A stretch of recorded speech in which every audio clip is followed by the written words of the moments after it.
Hey guys, welcome to our Wednesday live training. I hope that you guys, you can join us or join me. And if you are watching the replay, then please comment with hashtag replay. That way I know that you watched it. And if you have questions, I'll come back and check and answer those questions.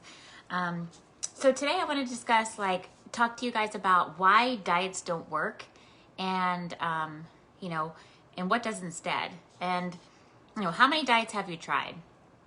There's the keto diet, there's the paleo diet, there's intermittent fasting, low carb, South Beach diet, the Atkins diet. I mean, there's so many things out there, no wonder it's confusing for everyone. Hi, Charlotte. Hi, Nikki. Thanks for watching. A surprising thing is that studies show that dieting actually causes weight gain, which is, obviously the opposite of what we actually, want to do. Hey, Charlotte. Thanks for joining. Not only does dieting actually cause weight gain, but it actually causes us to gain, back the weight we maybe have lost and even more. It also affects our emotional well-being. Dieting can lead to, other issues like emotional eating and cravings. It also, can lead to binge eating and, in severe cases like disordered eating or eating disorders. That's obviously not something we're aiming for when we're dieting. So how does dieting promote weight gain? Does anyone know? Anyone have a clue or a guess? I'm going to say hello while I'm waiting. Hi, Maureen. Hi, Jen. Hi, Marquita. So glad you guys joined. So, again, does anyone know why dieting causes weight gain? Well, one of the reasons is dieting actually slows our metabolism down.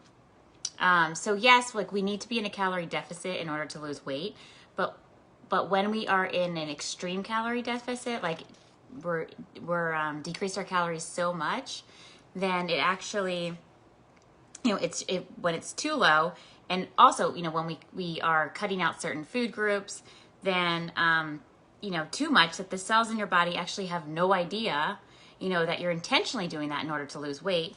So your cells end up adapting, and thinking something's going wrong when you're actually, are trying to restrict so much because you want to lose the weight. So your cells adapt to the over restriction of calories or the restriction of certain food groups, and it slows down your metabolism, which of course, is not what we want to do at all. So how many of you have ever watched the weight loss show called The Biggest Loser?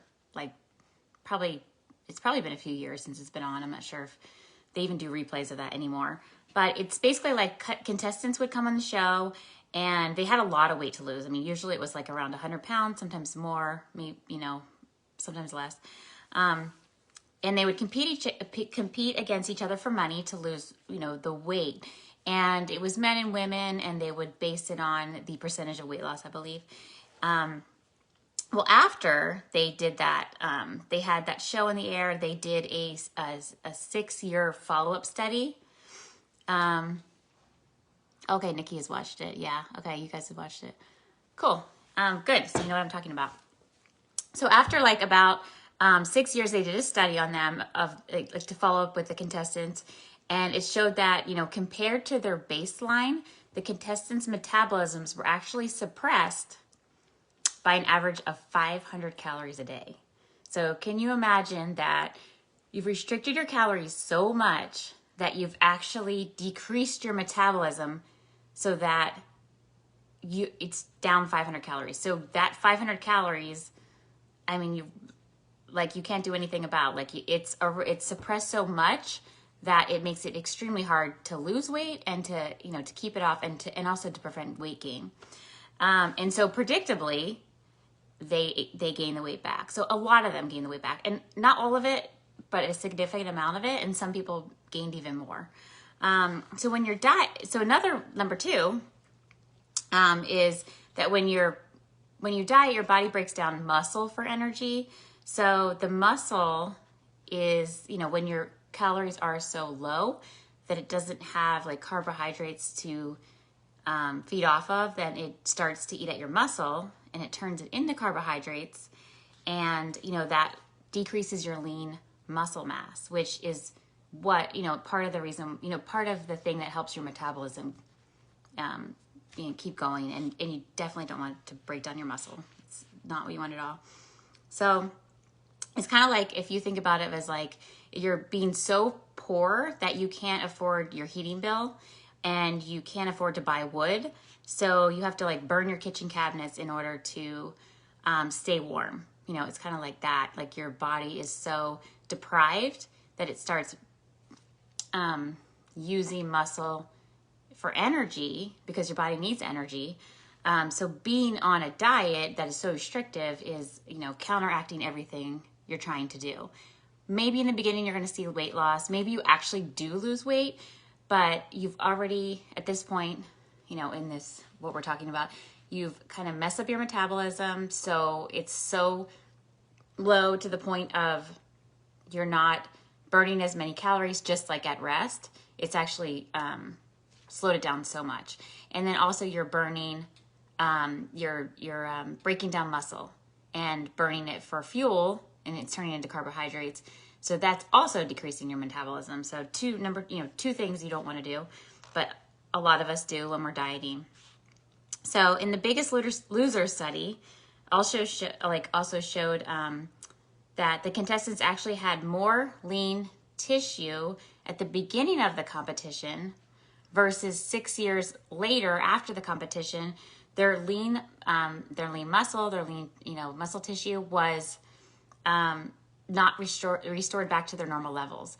So they've kind of destroyed their metabolism in some ways because they've not only, put themselves in a deficit, so like such a low deficit that they are not burning as many calories at rest, but then also they've broken down their muscle mass, their lean muscle mass, which is what helps your metabolism speed up and helps you burn calories at a faster rate.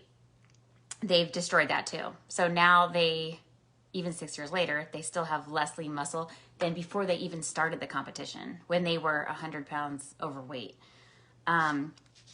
So anyway, so that's number one and number two. And then number three is there's a thing called fat overshooting. So it's another way that the body tries to survive when you're dieting.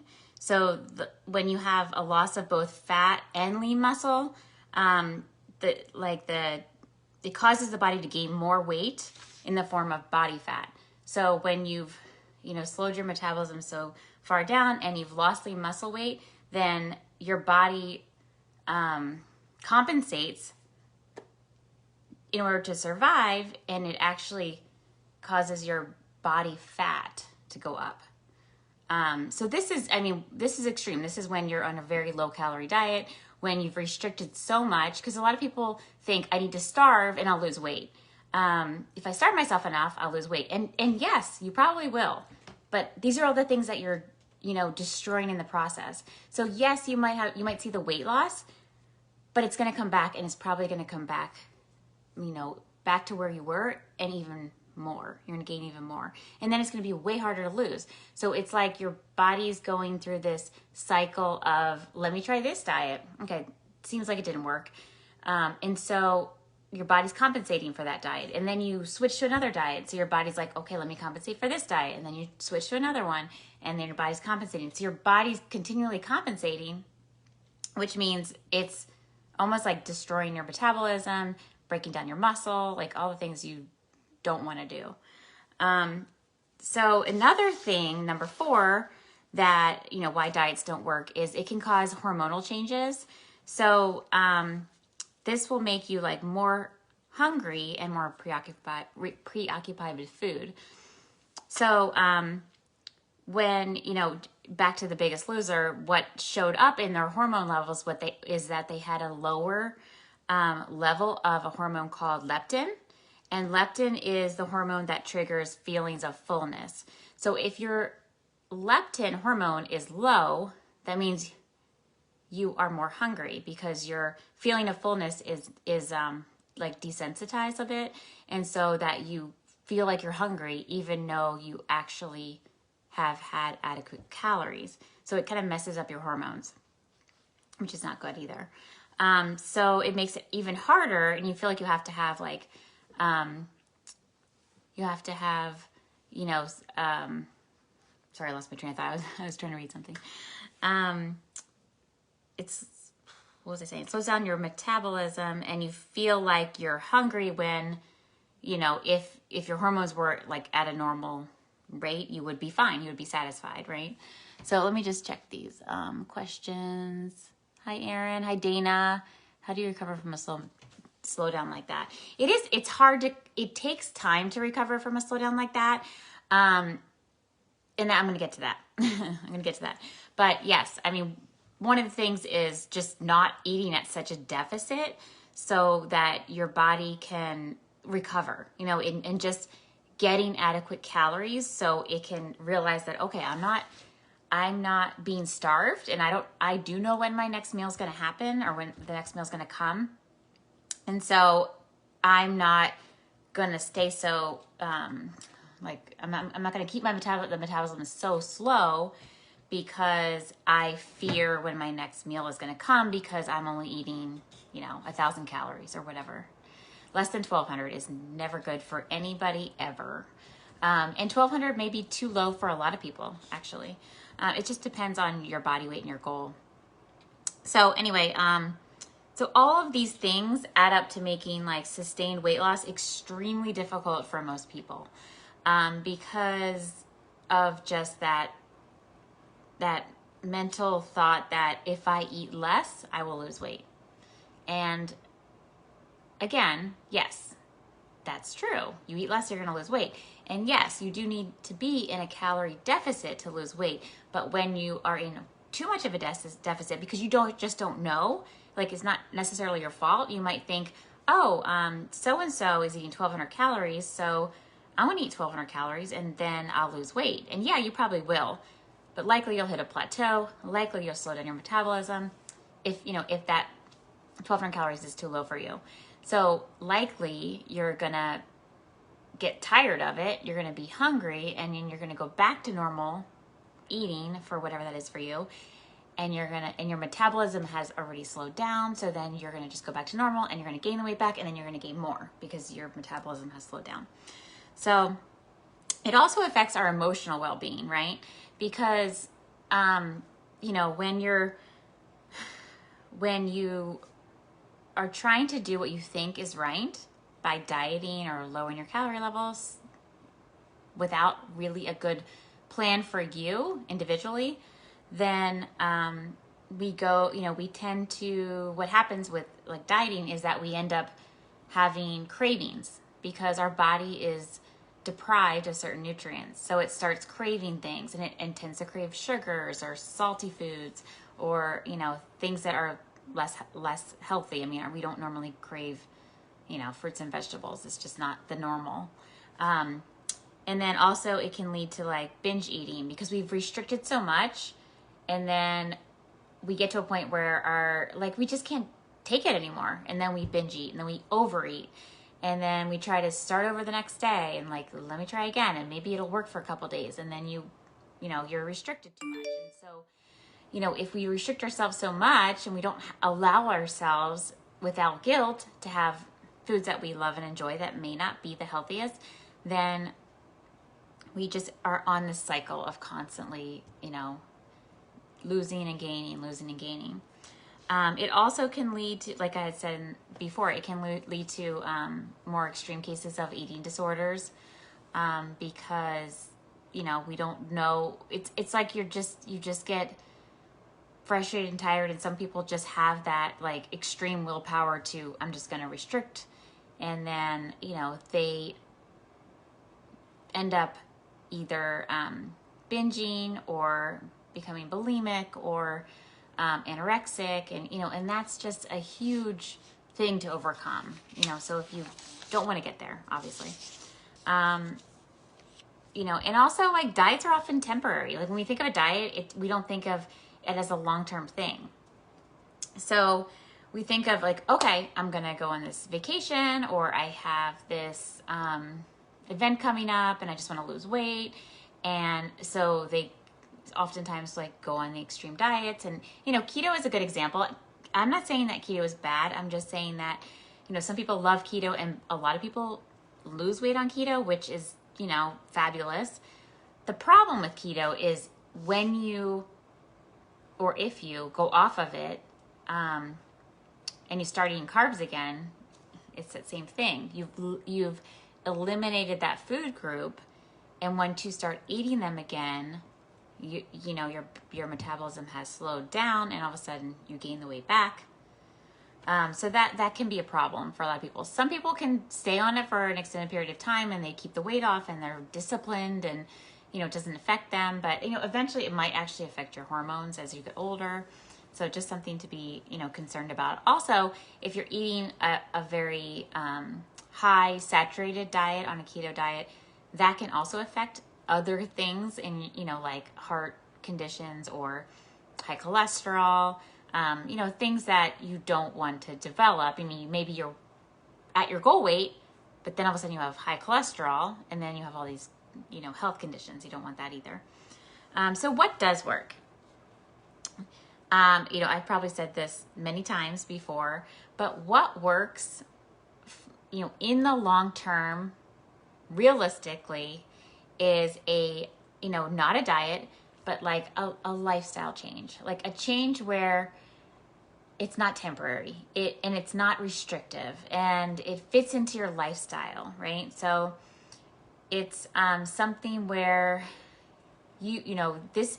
It's based on your goals. It's based on your schedule. It's based on your kid's schedule and your activity level and your food preferences and like I said, your work schedule and your family schedule. So it's not a diet that is something you have to follow and you go to a family event or like a wedding or a party and you have to stick to this diet because this is what you're following and this is what you have to do and it's so restrictive. No, I mean, you can lose weight and still enjoy those things. You can still go to family events. You can still go to, you know, school events. You can still go to parties and like, you know, the holidays are coming up and I know we're in quarantine and who knows what's going to happen, but you know, we still have, you know, probably family get-togethers and like Christmas and Thanksgiving and it's fitting into that situation instead of, you know, you trying to fit your diet into that. Like, oh, I have to bring all my little, you know, Tupperware containers of the things I'm going to eat. Like, you don't want to do that, right? So it's a customized program where you can still enjoy the foods you love, but at the same time, you can still have the results that you want. So it's just creating a plan around all of that, right? Hey guys, I'm just trying to say hi. Hi Adele, hi Jen. So, you know, how do you do that? How do you do that? It's so, I mean, it's almost like against the grain of what you see on social media, on Facebook, on Instagram, you know, all these diets and all these people offering, you know, this plan or that plan. It's totally different in the sense that it's not a diet. It's basically a lifestyle healthy change for you based on you. So what I can offer you and what I can suggest to you is that you go, you know, find someone you trust, like a dietitian or a nutritionist, or, you know, hire a health coach. Some people prefer to go in person and, you know, be one-on-one, face-to-face. And that's fine. You know, find someone, like go through your insurance, see what you can find, and work with someone. You know, why not? Give it a try. You know, as far as for me, like I do work with people online. I work with them over the phone, in all different states, and it works really well. But it's up to you. It's whatever, you know, works for you. So if you prefer someone face to face in person, then I really encourage you to go search out for that person. Search in your community, search in like Facebook groups, like ask around. I love Facebook groups. Like community Facebook groups are great for, when I need like something with a house or like electrician or whatever. Like why not ask for a dietitian? Like I've seen that before too. Or ask for a nutritionist or, health coach, like someone that can not only help you with your nutrition and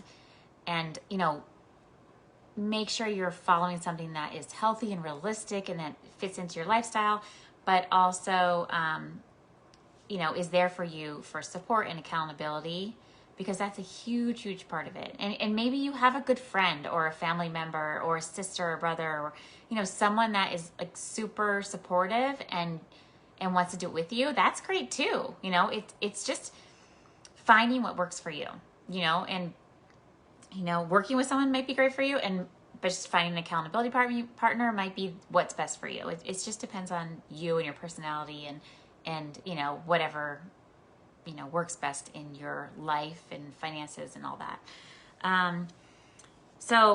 But I do work with people online. I do work with people, and I work with them in a way that is based on them. So I get all of their information, what they're eating on a daily basis, what their activity looks like, what their work life looks like, what their kids' schedule looks like, and we come up with a plan for them. And we talk every week, and we micro adjust, just small little changes each week that add up and become habits, healthy habits that will last them for the long term, because that's what you want. You don't want to diet where you lose weight or lose 10, 20, 50, whatever pounds, and then you gain it back because you switch back to what you normally ate. No, we're trying to fit this life, healthy eating and exercise or whatever into your lifestyle so it works for you for the long term and it becomes a habit so you don't have to ever worry about it again. I mean, that's the goal. I also, work with people on their mindset and their, their anything like cravings, and food cravings are a big thing, and self-sabotage and self-esteem, like all these things that, people struggle with. It's not just about weight loss, because the weight loss, once you, fix all of these things, especially your mindset, the weight loss will come off. You make all these positive changes and, it changes your life in so many ways. So, I love talking to people, whether or not, you decide to work with me. I love getting on a free call, because it's free. It's a free consultation just to get on the call with me and just talking through it and just, seeing where you're at and where you want to be. And if there's something I can help you with, maybe it's just guidance, and maybe it's just a couple of things that just need tweaking, that isn't going to cost you anything. And then there's some people that just need a little more help and they want to go through a 12-week program with me and make big changes that become habits that they can keep lifelong, for the long term, lifelong. So if that's something you're interested in, whether it's you just need a couple, just need a little advice, or you need more than that, I'm happy to talk to you. Like I said, I love talking to people. I'm not a non-pressure person, so I love helping people if they want help, and if they don't, that's fine too. Continue to come to these trainings, ask me questions, send me a message. I'm happy to answer any questions I can. So anyway, I hope this was helpful for you guys. I just wanted to kind of, share that about diets and why they don't work, and really trying to make a complete lifestyle change as far as nutrition and exercise, and making that a habit that fits for your lifestyle. You don't have to do anything that you see other people doing just because it works for them. Doesn't mean it's going to work for you. They might be doing high intensity interval training and you prefer yoga. That's fine. Yoga works well too. It doesn't have to be this crazy exercise, and you don't have to work out an hour a day. 20, 30 minutes a day is, 4 or 5 times a week is fine. When I work with people, I start where they're at. I meet them where they're at, and we come up with goals, like I said, that is based on you. So, again, I hope this was helpful. And if you're watching the replay, just put #replay. And if you have questions, I'm happy to answer. So, Do you guys have any questions while you're still on here? Anybody? I don't see any questions. Just double checking. But I do appreciate you guys coming on. It makes it more exciting when there's people there. Anyway, have a wonderful night, and please feel free to reach out for anything. Simple question. You want to get on a phone call and you know, talk about where you're at. If I can help you, I'm happy to do that. And if not, you know, please keep coming and watching. And I hope that, you know, I'm adding value to where you're at. And thank you, Marquita. I'm glad it was helpful for you. And, you know, and when you ask questions, it really helps me to decide on what my next training will be. So, you know, put it out there. Like, you know, I'm always open for ideas. So I appreciate that. All right. You're welcome, Maureen. Thank you guys so much. You guys have a wonderful night, and I will, you know, see you next week.